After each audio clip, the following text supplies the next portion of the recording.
Doctor Yunus সাহেব, আমরা এখন পর্যন্ত যতদূর বুঝতে পেরেছি আপনার ক্যাবিনেটের অলমোস্ট সকল উপদেষ্টা প্রতিদিন আপনাকে একটা আর্মি কুয়ের জুজু দেখাচ্ছে। ঠিক।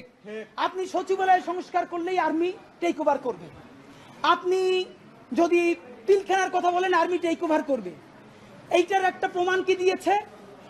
বাংলাদেশের ছাত্র জনতার একমাত্র প্রতিনিধি বানিয়েছে তারা এনসিপিকে।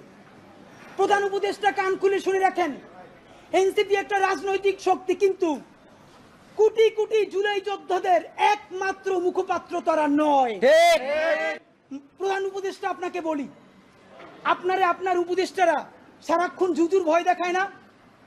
আপনারে বলি, একটু কান দিয়ে শুনেন, যদি ওয়াকার সাহেবের এবং আর্মি জেনারেলদের সাহস থাকে, আই রিপিট সাহস থাকে, একটা কুক ওই দিয়ে দেখাইতে বলেন। ঠিক ভাইরা, ব্যাপারটা এমন না। লিথাল উইপেন যখন চলে তখন পুলিশের উইপন আর আর্মির উইপেনের পার্থক্য থাকে না, প্রত্যেকটাই জীবন কাইরে নেয়। এই মাত্র একটা বছর আগে আমাদের হাজারো হাজারো শহীদ যেই গুলিতে শহীদ হয়েছে, এর চেয়ে দামি গুলি তো আর্মি আমাদের উপরে ব্যবহার করতে পারবে না।